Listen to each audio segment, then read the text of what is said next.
स्वागत है आप सभी का अनुराग की वाणी यूट्यूब चैनल पर। अगर अभी तक आप सभी ने मेरे चैनल को सब्सक्राइब नहीं किया है तो नीचे दिए गए रेड कलर के सब्सक्राइब के बटन को दबाकर अभी के अभी चैनल को सब्सक्राइब कर लो, ताकि भविष्य में आने वाली मेरी एक भी कहानी को आप मिस ना कर सको। आज की कहानी के लेखक हैं अर्चना केवत। तो बिना समय बर्बाद किए कहानी को शुरू करते हैं। भूत कहने के लिए तो मन की एक कल्पना है। ये कल्पना अगर वास्तविकता का रूप ले ले तो ना जाने कितनी अनहोनी हो सकती है। कहते हैं ना, जब किसी इंसान की अकाल मौत हो जाए या उसकी इच्छाएं अधूरी रह जाएं, तब वो प्रकृति के नियम तोड़ता है। वह अपनी दुनिया में ना रहकर इंसानों की दुनिया में आ जाता है और अपनी इच्छाएं पूरी करने के लिए कुछ भी कर सकता है, यहाँ तक कि जान भी ले सकती है। ये बात तब की है जब स्कूल की छुट्टियां शुरू हो गई थी। मैं अपनी पढ़ाई के लिए शहर में एक रिश्तेदार के यहाँ रहती थी। साल भर तो किसी से नहीं मिल पाती थी, पर छुट्टियों में गांव यानी अपने घर आती। इस दौर सबसे मिलती। इस बार गए 1 महीना हो गया था। बुआ से लेकर मामा सारे रिश्तेदार मुझसे मिलने आ चुके थे। बस एक जो नहीं आए थे वो थे मेरे छोटे दादाजी, पापा के चाचा, जो हमारे साथ नहीं रहते थे। छोटे दादा और उनका परिवार दूसरे गांव में रहते थे। वो शायद इस बार किसी काम में बिजी होंगे, इसलिए नहीं आ पाए। तो क्यों ना मैं ही जाकर मिल आऊं। मुझे इसके लिए पापा से परमिशन भी मिल गई। अगले दिन पापा मुझे वहां छोड़ आए। उनके गांव पहुंचते ही रास्ते में एक बावड़ी पड़ी थी। वहां से गुजरते ही एक बहुत अजीब सा अनुभव हुआ, जैसे यहाँ कुछ मनहूसियत सी है। मैंने इतना ध्यान नहीं दिया उस बात पर। मुझे छोटे दादा के घर पहुंचाकर पापा वापस अपने घर लौट गए। ज्यादा दूर नहीं था मेरा घर और छोटे दादा का घर, बस 1 घंटे का ही रास्ता था बाइक से। इसलिए पापा नहीं रुके और घर लौट गए कुछ ही देरी में। मैं वहां सबसे मिली और बहुत सी बातें की, दादा दादी, चाचा चाची और अपने छोटे भाई बहनों से। पूरा दिन कैसे बीत गया पता ही नहीं चला। अब रात हो चुकी थी। सबने खाना खा लिया और सोने चले गए। बस हम लेडीज ग्रुप यानी मैं, दादी और दोनों चाची साथ में बैठकर गप्पा मारने लगी। तभी मुझे वो बावड़ी याद आ गई और मैंने पूछ लिया, दादी ये गांव से बाहर जो बावड़ी है, इसे देखकर मुझे ऐसा लगा जैसे कि वहां मनहूस और डर जैसा माहौल हो। क्यों है ऐसा वहां? क्या गांव के लोग उस बावड़ी का उपयोग नहीं करते? मेरी इतनी ही बात सुनते ही सबके होश उड़ गए, जैसे कोई बात हो जो उन्हें पता है। दादी तो चली गई वहां से नींद का बहाना बनाकर, पर चाची मुझे बताने लगी आज से 20 साल पहले की बात है। जब वो यहाँ शादी करके आई थी तब उनकी उम्र लगभग 12 साल रही होगी। ये किस्सा कहें या लोगों का उस औरत पर की गई नाइंसाफी जो आज भी भटकती है। वो बहुत ही सुंदर थी। मोहिनी नाम था उसका और उसके पति कपड़ों के व्यापारी थे। काफी संपन्न घर था उनका। बस एक कमी थी उनकी, कोई संतान नहीं था। कहते हैं ना, सब कुछ होकर भी अगर एक चीज जो जीने का सहारा हो वही ना हो तो सारी चीजें व्यर्थ होती हैं। उनकी शादी को लगभग 7 साल हो चुके थे। अब तक कोई संतान नहीं थी। तब उनके पति ने दूसरी शादी कर ली और दूसरी बीवी घर लाए। मोहिनी अपनी सौतन को देखकर एकदम निशब्द रह गई, मूर्ति की तरह वहीं खड़ी की खड़ी रह गई। यह पहली बार था जब वह पागलपन की पहली सीढ़ी चढ़ी होगी। दूसरे शब्दों में कहें तो पागलपन की शुरुआत हुई थी, क्योंकि वह अपने पति से बहुत प्यार करती थी। उस समय, या यूं कहें आज भी ये पुरुष प्रधान समाज, उस समय औरतों की कोई नहीं सुनता था, न ही इतनी आजादी थी। इसलिए मोहिनी को अपने पति के आगे झुकना पड़ा और कोई रास्ता भी नहीं था उसके पास। उसके पति अब अपनी नई पत्नी के साथ ज्यादा समय बिताने लगे थे। मोहिनी का घर में रहना ना होना एक सा हो गया था। इन सब में एक ही चीज बदली थी, वो थी अब मोहिनी के पास एक गुड़िया थी जिसे वो अपने बच्चे की तरह रखने लगी थी। धीरे धीरे ही सही मोहिनी अब पागल होने लगी थी। किसी से ना बात करना, ना मिलना, जो भी था अब उसके लिए उसकी गुड़िया ही थी। शायद वो उस गुड़िया को अपनी बेटी मानने लगी थी। कुछ दिन बाद खबर आई कि मोहिनी के पति का एक्सीडेंट हो गया वो अपनी नई पत्नी के साथ कहीं बाहर जा रहे थे, जिसमें वह दोनों मर गए। यह खबर सुनते ही मोहिनी, जो थोड़ी बहुत ठीक थी, अब वो पूरी तरह से अपना दिमागी संतुलन खो बैठी थी, क्योंकि अब मोहिनी का इस दुनिया में कोई नहीं रह गया था। ना कोई मायके का था और ना ही कोई ससुराल का। सास और ससुर तो पहले ही इस दुनिया से चले गए थे और आज पति भी। इस सदमे के बाद मोहिनी इस तरह टूट गई कि अब उसे उसकी पूरी दुनिया उस गुड़िया में ही नजर आने लगी थी। वह गुड़िया मोहिनी की जान बन चुकी थी। कुछ दिन तो गांव वालों ने नजरअंदाज किया, पर यह ज्यादा दिन ना चला। गांव वाले अब डरने लगे थे कि ये जादू टोना या काला टोटका करती होगी, इसलिए ऐसी पागल हो रही है। और इस गलतफहमी में एक दिन सभी गांव वाले मोहिनी को मारने के लिए उसके घर पहुंचे और मोहिनी को दौड़ा दौड़ा कर खूब मारा, पर वो अपनी गुड़िया साथ लेकर भाग रही थी। वो खुद तो लोगों के पत्थरों की मार खा ले रही थी, पर उस गुड़िया को एक पत्थर ना लगने दिया। गांव वाले अब उसे जान से मारने पर उतर आए थे और अब भाग निकलने का कोई रास्ता नहीं था। मोहिनी उस बावड़ी के पास जा पहुंची। गांव वालों ने उस पर थोड़ी भी दया नहीं दिखाई और पत्थर मारते रहे। इसी में ही उसका पैर फिसला और वो गुड़िया के साथ बावड़ी में गिरकर मर गई, पर उसकी जान तो उस गुड़िया में ही अटक गई। मुझे अजीब लगा, जैसे कोई स्टोरी है। एक चीज थी जो मैं नोटिस कर रही थी, चाची के चेहरे का डर, क्योंकि उन्होंने मुझे पूरी बात नहीं बताई थी। कुछ तो था जो सब मुझसे छुपा रहे थे। मेरा यह सोचना बिल्कुल गलत नहीं था कि सब मुझसे कुछ छिपा रहे हैं। 2 दिन तक तो सब कुछ ठीक था, पर तीसरे दिन की रात जो मैं कभी नहीं भूल सकती। सब सो रहे थे, अचानक ही दादाजी की आवाज जोर से आई, वो भी आंगन की तरफ से। रात के लगभग 12 बजे होंगे। सीढ़ियों से पैर फिसलकर गिरने से उनकी मौत हो गई। बस एक ही सीढ़ी से गिरकर इतना लग जाना, ये बात अजीब थी। ऐसा लग रहा था किसी ने उनको धक्का मारकर गिरा दिया है, और सब ने इस घटना को एक नेचुरल डेथ समझकर ध्यान नहीं दिया। पर दादी इतना ही बड़बड़ा रही थी। वो आई और ले गई उन्हें। सबने उनकी बातें अनदेखी की और अगले दिन सारा कार्यक्रम हुआ। अब घर में 13 दिनों के लिए सूतक हो गया था। इसका मतलब यह है कि अगर घर के किसी सदस्य की मौत हो जाए तो जितने भी लोग उस समय वहां मौजूद होंगे वो अगले 13 दिनों तक कहीं नहीं जा सकते। ऐसी मान्यता थी हमारे यहाँ। लग चुका था यह सब, इस वजह से मैं भी अटक गई थी वहां। पूरा दिन तो कैसे भी बीता। रात में सब एक साथ बाहर सो रहे थे। गांव में घर बड़े बड़े होते हैं, घर के बाहर बड़ा ग्राउंड भी है, इसलिए सब आराम से सो गए।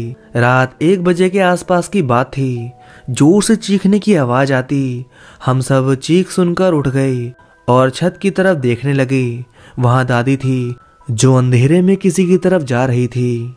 कुछ ही मिनटों में ऐसा लगा जैसे उनके पीछे कोई है, जिसकी वजह से वो ना पीछे मुड़कर देख रही थी और ना ही हम सबकी आवाज सुन रही थी। उतने में ही आनंद, मेरी चाची का लड़का, जोर से चिल्लाया, देखो दादी के पीछे एक गुड़िया खड़ी है। हम सब दादी के पीछे छत की तरफ दौड़ कर गए। तब तक दादी बेहोश होकर गिर गई थी। कुछ देर बाद उन्हें होश आया तो उन्होंने बताया कि उन्हें भी वह गुड़िया छत पर बैठकर बुला रही थी। उसके बाद अब घर में दहशत का माहौल हो गया था। थोड़ी देर में सब सो गए, पर इस घटना के बाद यह बात यहीं खत्म नहीं हुई थी। थोड़ी देर बाद रात के लगभग 3 बजे थे, तब फिर दादी के चिल्लाने की आवाज आई। ऐसा लगा कि कोई दादी का गला दबाने की कोशिश कर रहा है। फिर सबके जाते ही दादी कुछ देर में नॉर्मल हो गई। यह दूसरी बार था जब दादी पर कुछ पैरानॉर्मल सा हुआ था। सुबह मुझसे रहा नहीं गया और मैंने पूछ ही लिया, कुछ तो बात है जो आप सब लोग मुझसे छुपा रहे हो। तब कुछ सोच समझकर दादी बताने लगी, यह बात आज से लगभग 1 साल पहले से ज्यादा की है। थोड़ी थोड़ी ठंड पड़ रही थी। नवंबर का महीना था। आधी रात लगभग 12 बजे के आसपास के समय नहर में पानी छोड़ा गया था। खेतों में पानी आ जाए इसलिए दादाजी खेत गए थे। वहां खेत से वह बावड़ी ज्यादा दूर नहीं थी जहां मोहिनी की मौत हुई थी। कुछ देर में खेत पूरी तरह पानी से भर गया था और दादाजी घर की तरफ आने के लिए निकले थे। जब वो उस बावड़ी की तरफ पहुंचे तो उन्हें कुछ आहट सी हुई, जैसे कोई उन्हें पीछे से बुला रहा हो और कह रहा हो, जरा पीछे मुड़कर देखिए। और उन्होंने उस आवाज को अनदेखा किया। फिर वही आवाज और जोर जोर से आने लगी।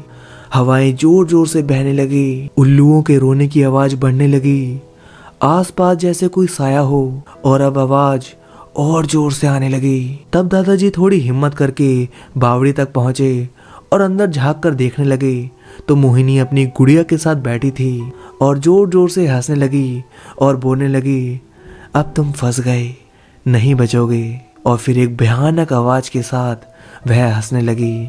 उसके पैर उल्टे थे और उसकी इतनी भयानक आवाज थी कि कोई भी डर जाए। मोहिनी के साथ साथ उसकी गुड़िया भी हंसने लगी थी। अब गुड़िया और मोहिनी का सर आगे पीछे घूमने लगा। एकाएक उसके हंसने की आवाज और जोर से आने लगी। कुछ ही देर में वो खुलकर हमला करने लगी। दादाजी उस दिन किसी तरह उससे बचकर भाग आए, पर मोहिनी ने इतना जरूर कहा था, आज तो बच गया, पर साल भर में मैं फिर आऊंगी और तुझे अपने साथ लेकर जाऊंगी। हाँ, उसकी मौत भी तो इसी समय हुई थी। दादाजी किसी तरह घर पहुंचे और रात को कुछ नहीं बताया, पर सुबह होते ही सबको सारी बात बताई। आज साल भर के बाद उनकी मौत भी हो गई। यह सारी बातें सुनते ही मेरे पैरों तले जमीन खिसक गई। अब घर में डर का माहौल बन चुका था, क्योंकि रात में दादी पर हुए हमले से अब सबकी जान को खतरा था। इस घटना के बाद कुछ न कुछ अजीब सा होने लगा था। कभी खाने में कीड़े पड़ जाना और कभी किसी साए का एहसास होना। कुछ दिन तो कैसे न कैसे बीत गए। कल दादाजी को मरे 10 दिन होने वाले थे। सब आज से ही कल के कार्यक्रम के लिए तैयारियों में लगे थे।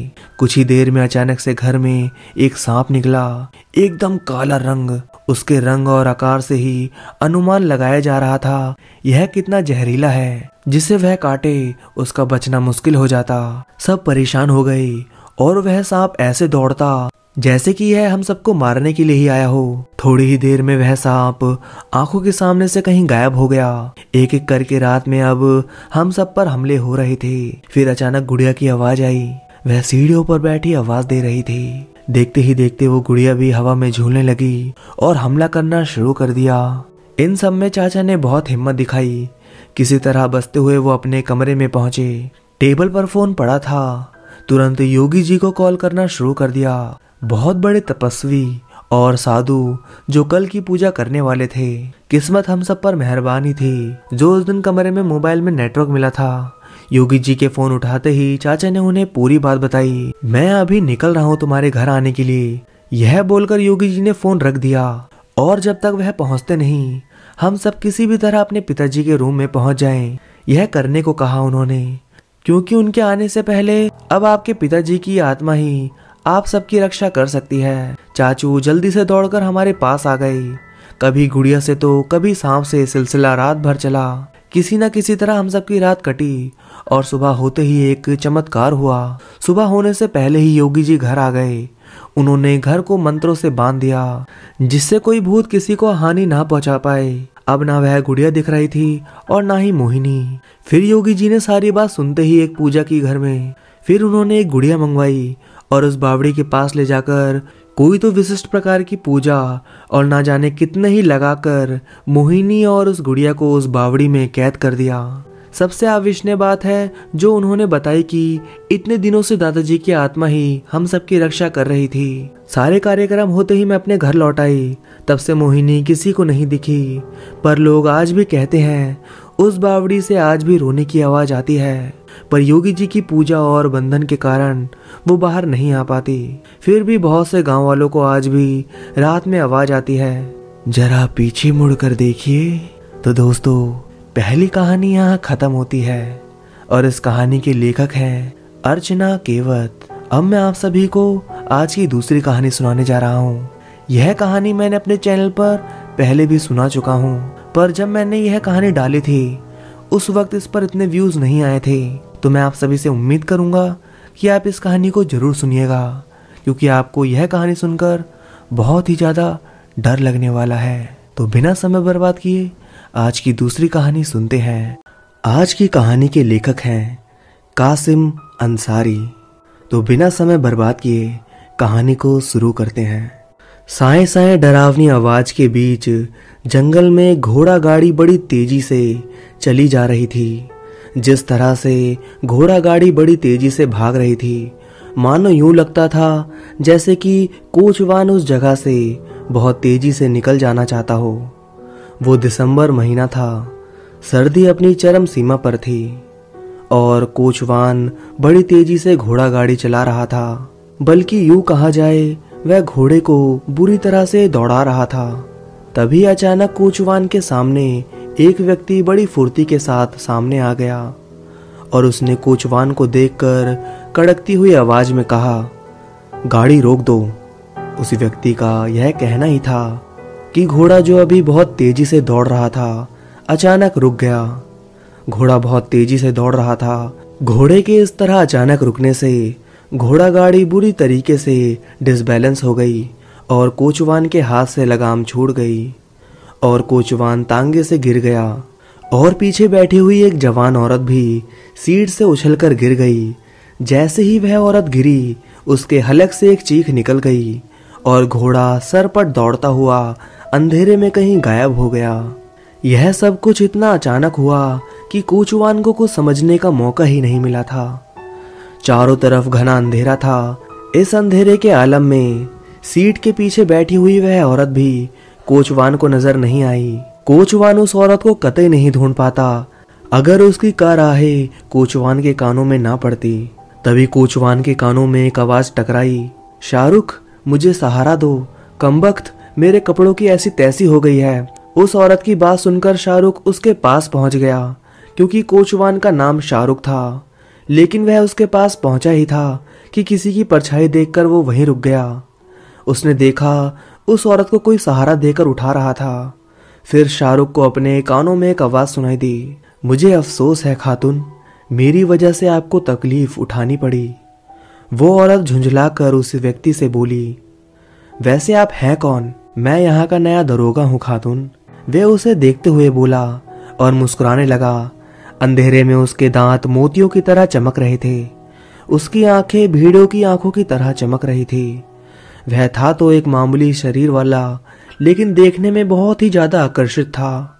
उसकी रंगत सुर्ख और सफेद थी। वो पेट पर हाथ बांधे हुए खड़ा था। तभी शाहरुख उस व्यक्ति के करीब आ गया। शाहरुख को देखकर वो दरोगा शाहरुख से बोला, तुम कौन हो और यह लड़की कौन है? मेरा नाम शाहरुख है जनाब, और मैं यहाँ के जागीरदार अल्ताफ खान का कोचवान हूँ, और यह उनकी बहन है सुरैया बानो। वैसे बुरा मत मानना सुरैया, क्या मैं पूछ सकता हूँ कि इतनी रात को आप कहाँ से लौटी हैं? तभी ही शाहरुख बोला, आपको जो कुछ भी पूछना है दरोगा साहब मुझसे पूछिए। सुरैया बानो अपनी सहेली की शादी में गई थी। वहां से लौटने में थोड़ी देरी हो गई। हम बहुत देर से सफर कर रहे हैं। बहुत अफसोस हुआ जानकर। दरोगा अफसोस भरे लहजे में बोला, अगर आप चाहे तो यहाँ से थोड़े मील के फासले पर मेरी पुलिस चौकी है, मेरे साथ वहां चलें। मैं किसी न किसी सिपाही को दूसरी बग्घी भेजकर मंगवा दूंगा। 2 सिपाही भी आपके अमराह कर दूंगा। वह घंटे के अंदर आपको आपकी हवेली तक पहुंचा देंगे। दरोगा की बात सुनकर शाहरुख सुरैया से बोला, क्या ख्याल है सुरैया जी? सुरैया शाहरुख को देखने लगी। ठीक है चलते हैं, वैसे भी घोड़ा भाग गया है। सुरैया के इकरार के बाद वे तीनों दक्षिण की ओर बढ़ने लगे। चलते चलते शाहरुख ने देखा जमीन बहुत नरम थी। पेड़ों के बीच से निकलने के बाद वह खुले आसमान के नीचे पहुंच गए। तेज हवाओं के झक्कड़ चल रहे थे, जिसकी वजह से सुरैया के बाल उड़ रहे थे। ऐसे में आंखें खुली भी रखना उसके लिए मुश्किल हो रहा था। फिर भी वह लोग जैसे तैसे थानेदार के साथ बढ़ते चले गए। हैरत की सीमा उस वक्त ना रही जब चौकी में सिवाय चटाई की कोई चीज नजर नहीं आई। छत से एक फानुस लटका हुआ था, जिसकी रोशनी बहुत ही ज्यादा धुंधली थी। दरोगा के अलावा और कोई पुलिस वाला वहां मौजूद ही नहीं था। यह देखकर सुरैया की हालत खराब हो गई। सुरैया ने दरोगा से आखिरकार पूछ लिया, दरोगा साहब यह कैसी पुलिस चौकी है? यहाँ तो कोई नहीं है, जो देख रही हो वही सब है। दरोगा अपना डंडा दीवार से टिकाते हुए बोला, वह तो ठीक है, लेकिन आपके सिवाय दूसरा और कोई सिपाही भी तो नहीं है? शाहरुख ने सीधे सवाल दरोगा से किया। वह गसत पर गए होंगे, इंतजार करो। थानेदार शाहरुख की तरफ पीठ करते हुए बोला। सुरैया की आंखों में अब खौफ झलकने लगा। वह अपने कोचवान से कहने लगी, चलो शाहरुख यहाँ से, जल्दी चलो, मुझे एक अजीब सी वहशत सवार हो रही है। हाँ हाँ चलो सुरैया जी, चलते हैं। एक बात तो बताओ थानेदार साहब, मैंने आपको गांव में कभी नहीं देखा। हैरत है, आप इस उजाड़ और वीरान मकान पर पुलिस चौकी बनाए हुए हो। जो कुछ और पूछना है वह भी पूछ लो शाहरुख। नाम क्या है आपका? मेरा नाम जानकर क्या करोगे? तुम देख नहीं रहे कि मैं यहाँ का दरोगा हूँ? शाहरुख ने झल्ला कर पूछा। ठीक है, आप यहाँ के दरोगा होंगे, लेकिन आपका कोई नाम तो होगा। शाहरुख को देखकर वह दरोगा मुस्कुराने लगा और मुस्कुराकर बोला, मेरा नाम करतार सिंह है। इस जवाब के साथ ही वह शाहरुख की तरफ देखने लगा। शाहरुख का दिल धक धक करके रह गया और सांस उसके सीने में घुट कर रह गई। यूं कहना मुनासिब होगा कि उसकी घिघी बंद गई। अब सुरैया की भी चीख चारों ओर गूंज रही थी। शाहरुख उस दरोगा को देखकर कोई ऐसे ही नहीं डर रहा था। वजह यह थी कि करतार सिंह जाबाज और मिलानसार व्यक्ति थे, जो अपनी बहन मंजीत कौर की मौत के 10वें दिन बाद गांव से अचानक गायब हो गया था। वह कहां गया, ना तो पुलिस उसकी खोज लगा सकी और ना ही जागीरदार उसे तलाश करने में कामयाब हो सके। 6 महीने गुजर जाने के बाद आज वो इस वीराने मुकाम पर एक पिशाच की हैसियत से वह शाहरुख के सामने आया था। उसकी आंखें अंगार बरसा रही थी। उसका चेहरा कभी हड्डियों में तो कभी आड़ मांस में बदल रहा था। याद करो शाहरुख, मैं तुम्हारे जागीरदार का नौकर था। मेरी बहन मंजीत कौर तुम्हारे गांव की सबसे हसीन लड़की थी। इस सुरैया बानो से भी बढ़कर हसीना थी। वो तेरे जागीरदार ने उसे रात के अंधेरे में अपहरण किया और उसकी इज्जत की धज्जियां उड़ा दी, फिर उसका कत्ल कर दिया। मैं घोड़े के तपों के निशानात पर हवेली पहुंचा। मेरी बहन खून से लथपथ पड़ी हुई थी। खून से सनी तलवार मेरे जमींदार के हाथ में थी। उसने मुझसे कहा कि मेरी बहन ने खुदकुशी की है। मैं इसलिए खामोश रहा क्योंकि मुझे अपनी बहन का अंतिम संस्कार करना था, लेकिन मैंने उसी वक्त कसम खाई थी कि मैं उसके कातिल को तड़पा तड़पा कर मारूंगा। दूसरे दिन तेरे जागीरदार ने 6 साथियों के साथ मिलकर मेरा भी कत्ल कर दिया और इस वीराने अंधे कुएं में मेरी लाश फिकवा दी। लेकिन उसे नहीं मालूम था कि इस अंधे कुएं में जो भी शख्स कत्ल कर फेंका जाता है वह पिशाच बन जाता है। और अब मैं तेरी नजरों के सामने तेरे जागीरदार की बहन की इज्जत लूटूंगा और तू कुछ ना कर सकेगा। मैं उसे खून से नहला दूंगा और तू देखता रहेगा। तुझे इसलिए जिंदा रहने दूंगा कि ताकि तू जाकर अपने जागीरदार को असलियत से आगाह कर सके। यह कहने के साथ ही वह सकते के आलम में खड़ी सूर्या बानो की तरफ बढ़ा। सुरैया बानो को बचाने के लिए शाहरुख ने आगे बढ़ना चाहा तो उसे अपनी टांगे 100 के किलो वजनी महसूस हुई। उसने मदद के लिए चीखना चाहा, मगर उसकी आवाज उसके सीने में घुटकर रह गई। वह सिर्फ उसे देख और सुन पा रहा था। उसके कानों में उनके कुत्तों की आवाज टकरा रही थी। करतार सिंह ने सुरैया बानो को दबोच लिया और उसका लिबास उतार लिया। वह चीखती रही, चिल्लाती रही और वह एक खूंखार भेड़िए की तरह सुरैया बानो को असमत लूटता रहा। फिर अचानक उसके दांत भेड़िए जैसे पैने हो गए। उसने सुरैया बानो का गला काट दिया। फिर वह खूंखार जानवरों की तरह हंसने लगा। देख शाहरुख, देख, मैंने तेरे जागीरदार की बहन को खत्म कर दिया। यह कह कहे बिखेरता रहा और सुरैया बानो के खून से नहाता रहा। फिर वो शाहरुख से बोला, जाकर अपने जागीरदार से कह देना, तेरी हवेली को सबका कब्रिस्तान बनाकर रख दूंगा। मैं किसी को नहीं छोड़ूंगा। हा हा हा, क्या मुसीबत आ पड़ी है? इतनी रात को क्यों जगा दिया मुझे? वह व्यक्ति जमाई लेने के बाद बड़े गुस्से के अंदाज में बोला। वह एक बहुत ही शानदार बेडरूम में लेटा था। वह बेडरूम आधुनिक सुविधाओं से लैस होने के साथ साथ खुशबू से रचा बसा था। कमरे में एक छोटा सा ब्लू कलर का बल्ब जल रहा था। मजबूरी है पुत्रा, शाहरुख जिस बग्गी में सुरैया को लेने गया था वह खाली लौटी है। घोड़ा बहुत बुरी तरह हाँफ रहा है। बग्गी में सुरैया बेटी का सूटकेस रस्सी से बंधा हुआ है, लेकिन उसमें ना तो सुरैया है और ना शाहरुख। एक बूढ़ी औरत ने एक ही सांस में उस व्यक्ति को सब कुछ बता दिया। वह बुरी तरह से हाँफ रही थी और उसके चेहरे पर फिक्रमंदी के आसार साफ साफ महसूस किए जा सकते थे।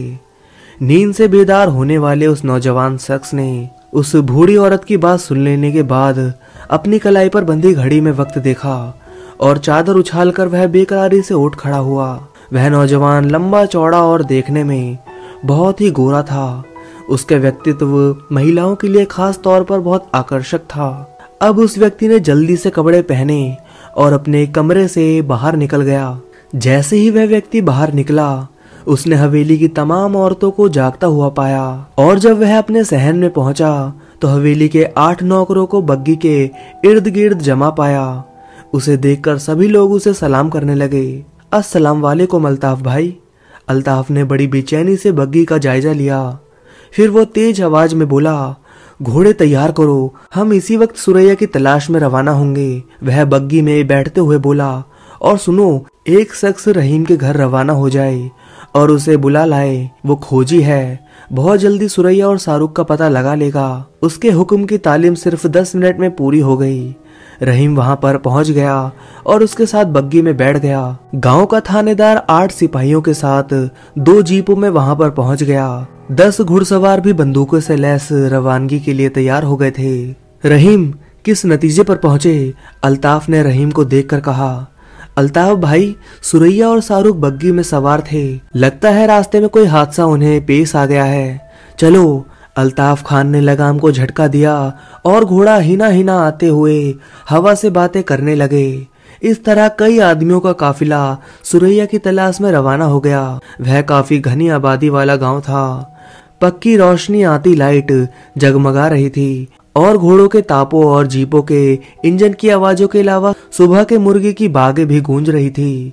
आधे घंटे बाद यह काफिला कच्ची सड़क पर पहुंच गया। अब धूप निकलने लगी थी और सन्नाटा टूटने लगा था और 15 मिनट बाद घोड़ा एक खास मुकाम पर पहुंचकर रुक गया। काफिले के सभी लोग वहां पर रुक गए। पुलिस के जवान जीपों से उतर पड़े। यूं लगा जैसे वीरान में दिन निकल आया हो।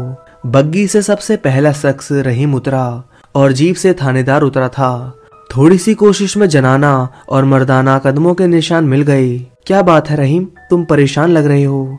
अल्ताफ खान खोजी रहीम से संबोधित हुआ।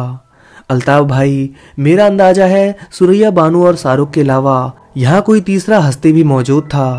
क्या कह रहे हो तुम? थानेदार ने कड़क आवाज में कहा। अगर कोई तीसरा भी मौजूद होता तो उसके कदमों के निशान भी पाए जाते। भूतों और पिशाचों के कदमों के निशान नहीं होते थानेदार साहब। रहीम भी कड़क में बोला। क्या मतलब कोई नई कहानी गढ़ाओगे? थानेदार ने एक व्यंग कसा। बग्गी में जुड़े हुए घोड़े की तरफ देखिए थानेदार साहब। घोड़ा सुबक रहा है, हिना रहा है और उसकी आंखों में चमक है।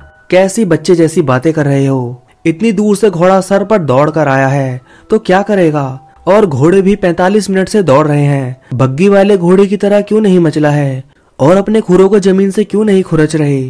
अब बस बहस ही होगी या कुछ करोगे भी? अल्ताफ खान बेचैन होकर बोला। कदमों के निशान देखकर चलो, कहीं ऐसा ना हो मेरी बहन किसी हादसे का शिकार हो जाए। आइए मेरे साथ। यह कहते हुए रहीम एक तरफ बढ़ गया।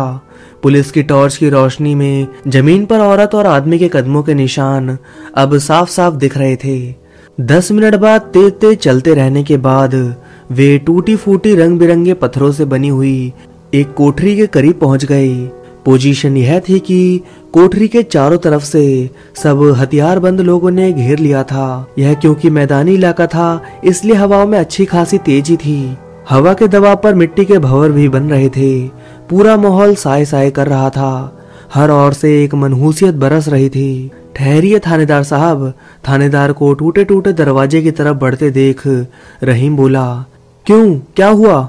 उधर अंधेरा है, अंदर मुझे देखना है कि अंदर क्या है। यह काम जागीरदार साहब खुद करेंगे।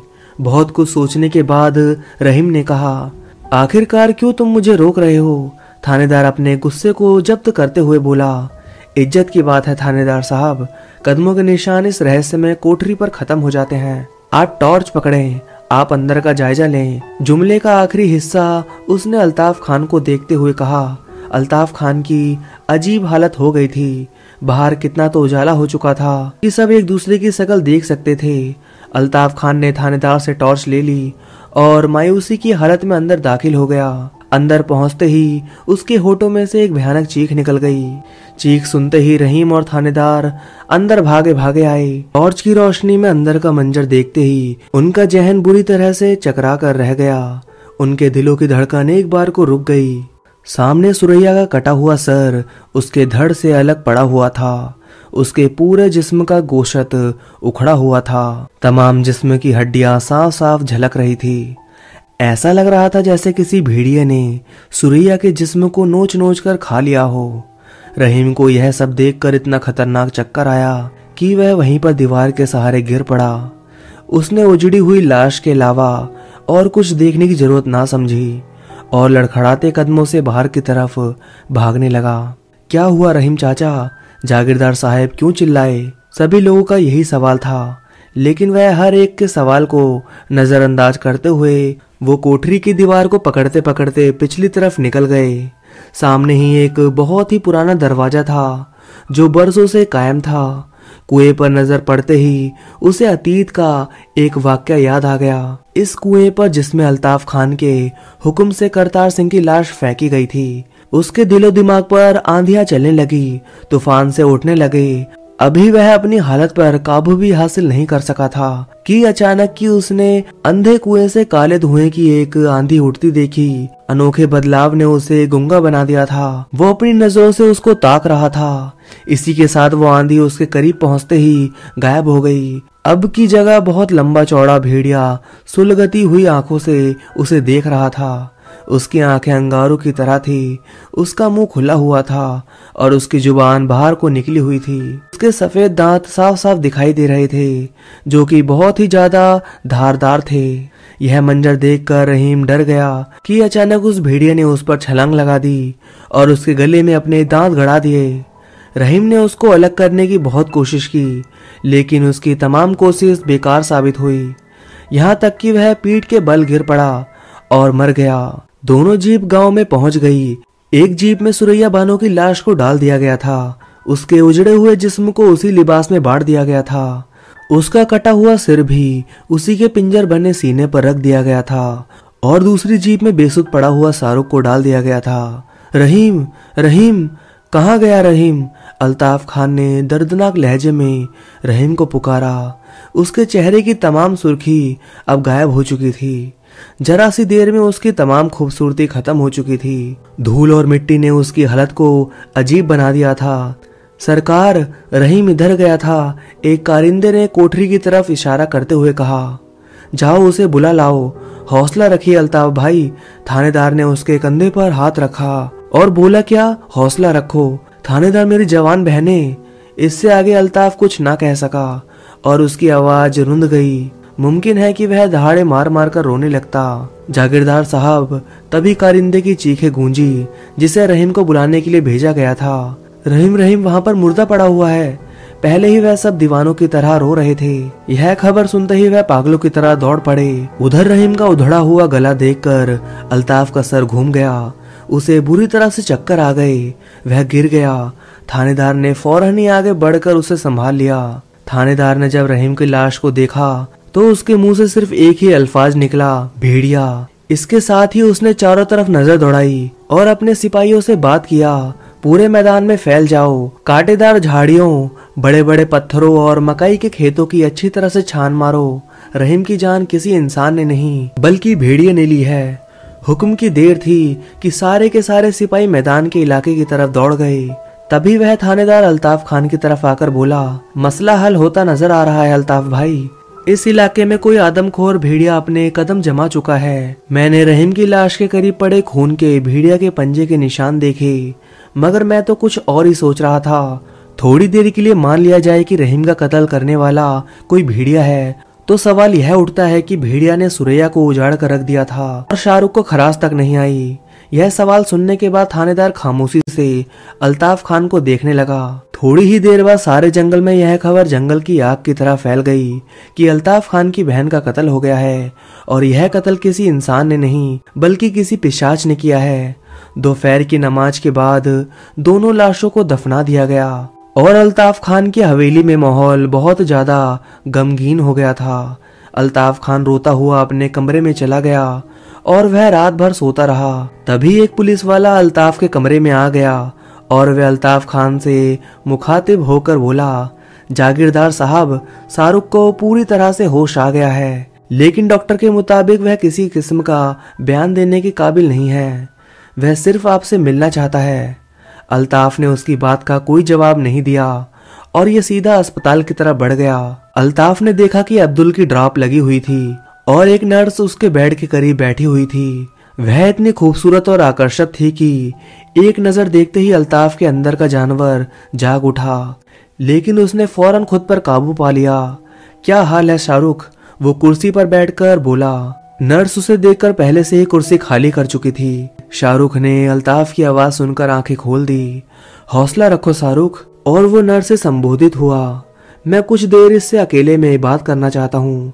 नर्स ये सुनते ही कमरे से बाहर चली गई। अल्ताफ ने सीधे एक ही सवाल पूछा, वह कौन था शाहरुख? सरकार, वह करतार सिंह था। नाम सुनते ही अल्ताफ के जहन में एक जोरदार धमाका हुआ। करतार सिंह? यह कैसे हो सकता है? वह तो मर चुका है। वह करतार सिंह ही था सरकार। थानेदार बनकर रास्ते में आ गया था। उसको देखते ही घोड़ा बिदक गया और हम दोनों का संतुलन कायम ना रह सका और हम बग्गी से गिर पड़े। एक सांस में शाहरुख ने सारा का सारा वाक्य सुना दिया। आपकी बहन की इज्जत लूटने और कत्ल करने के बाद वह बहुत देर तक उसके खून से नहाता रहा। जैसे जैसे शाहरुख बता रहा था और अल्ताफ के चेहरे पर खौफ और बढ़ता जा रहा था। अल्ताफ भाई, उसने चेतावनी दी है कि वह आपके खानदान को तबाह और बर्बाद कर देगा। ठीक है शाहरुख, पुलिस जब तुम्हारा बयान लेने आए तो तुम सिर्फ करतार सिंह का नाम लेना। लेकिन अल्ताफ भाई, करतार सिंह की मौत में जो जो लोग शामिल थे, करतार सिंह अब पिशाच बन चुका है। वह किसी को नहीं छोड़ेगा। मुझे लगता है कि अब मेरी बारी है। शाहरुख के चेहरे पर खौफ और डर साफ साफ झलक रहा था। तुम फिक्र मत करो शाहरुख। यह कहकर अल्ताफ बाहर निकल आया। जैसे ही अल्ताफ बाहर निकला, थानेदार ने अल्ताफ को बाहर रोक लिया। क्या हुआ जागीरदार साहब? शाहरुख ने कुछ बताया। कुछ नहीं थानेदार साहब, वह सुबह तक बयान देने के काबिल हो जाएगा और जब तक वह इस हॉस्पिटल में है उसकी हिफाजत की जिम्मेदारी आपकी है। वह तो है जागीरदार साहब, मेरे 4 सिपाही यहाँ मौजूद रहेंगे। लेकिन आपको शाहरुख ने कुछ तो बताया होगा। हाँ बताया है। आपको याद होगा 6 महीने पहले मेरे गांव में एक जाबाज नौजवान करतार सिंह अचानक गायब हो गया था। हाँ याद है। उसकी तलाश में हमने गांव का चप्पा चप्पा छान मारा, मगर वह आज तक नहीं मिला। हाँ वही करतार सिंह, उसी ने मेरी बहन और रहीम को मारा है। यह क्या कह रहे हो आप? यह मैं नहीं, मेरा कोचवान शाहरुख कह रहा है। उसका कहना है कि करतार सिंह पिशाच बन चुका है, वही खूनी भेड़िया है। कहने के साथ साथ अल्ताफ सीधा बाहर निकल गया। रात का सन्नाटा चारों तरफ फैला हुआ था और शाहरुख हॉस्पिटल में बेचैनी से करवटें बदल रहा था। उसे नींद नहीं आ रही थी। उसकी आंखों में अभी भी वह भयानक मंजर दौड़ रहा था कि किस तरह से उस पिशाच ने सुरैया बानो को बुरी तरह से मार डाला था। तभी उसकी नजर दरवाजे पर पड़ी। शाहरुख ने देखा दरवाजे पर एक नर्स खड़ी थी। वो उसको पहचानता था। वो नर्स से बोला, क्या बात है? आपकी बोतल खत्म होने वाली है, मैं नई बोतल चढ़ाने आई हूँ। यह कहकर शाहरुख के पास आ गई। शाहरुख ने अपनी बोतल की तरफ देखा तो वह अभी भी पूरी भरी हुई थी। यह क्या कर रही हो तुम? बोतल तो अभी भी पूरी तरह से भरी हुई है। शाहरुख का यह कहना ही था कि अचानक से नर्स उसे देखकर बुरी तरह से हंसने लगी। तुम्हारा वक्त आ गया है शाहरुख, अब तुम्हारे मरने की बारी है। नर्स का इतना कहना ही था कि शाहरुख ने देखा नर्स की शक्ल अचानक तब्दील होने लगी। अब उसके बाल और ज्यादा लंबे हो गए और उसका चेहरा और ज्यादा भयानक हो गया। उसके खूबसूरत दांतों की जगह अब वहां पर बड़े बड़े भेड़ियों जैसे दांत आ गए।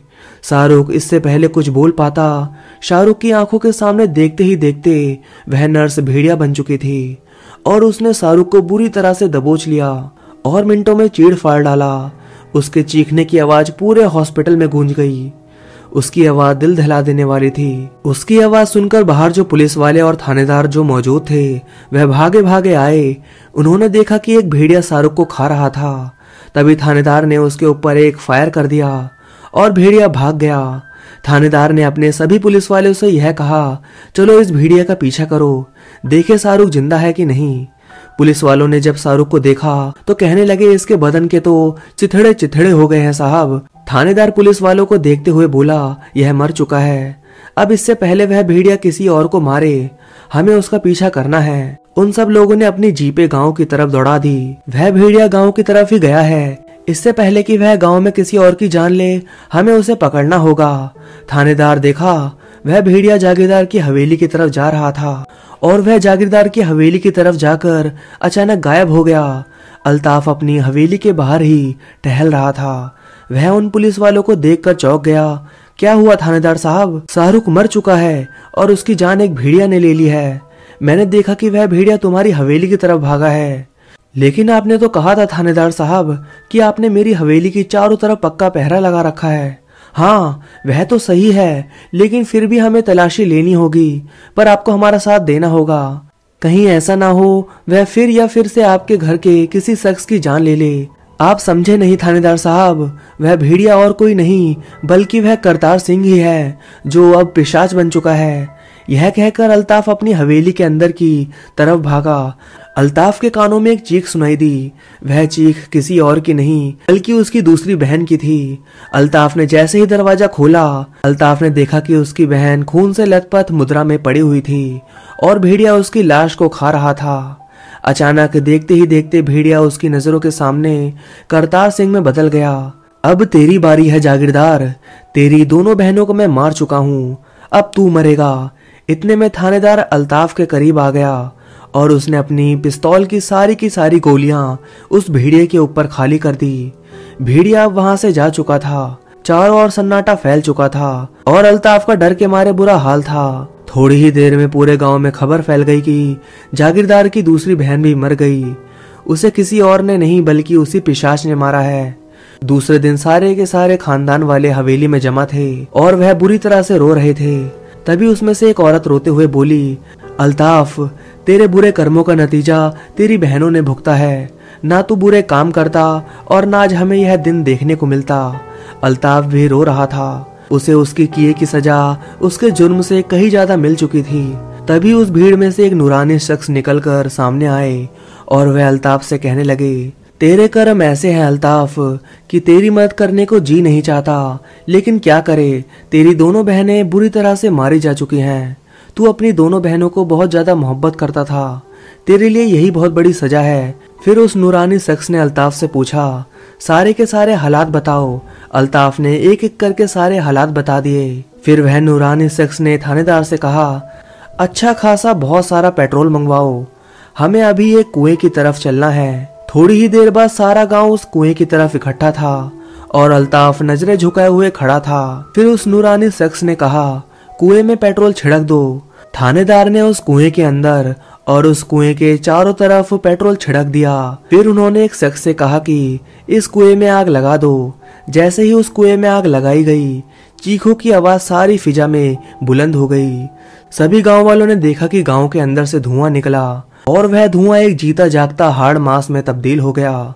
सभी गांव वालों ने अपनी आंखों से देखा, वह और कोई नहीं बल्कि करतार सिंह था और वह गांव वालों की आंखों के सामने देखते ही देखते बहुत खतरनाक पिशाच बन गया और वह बुरी तरह से जलने लगा और चीखने लगा। थोड़ी देर बाद सन्नाटा छा गया। अब वहां कुछ नहीं था। फिर नूरानी शख्स ने अल्ताफ की तरफ देखकर कहा, तेरे बुरे कर्मों की सजा तेरी बहनों को मिली और तू इस हवेली का अकेला सहारा है और अपने परिवार का भी, इसलिए मैंने तेरी मदद की। अगर कोई और होता तो मैं खुद उसे जान से मार देता।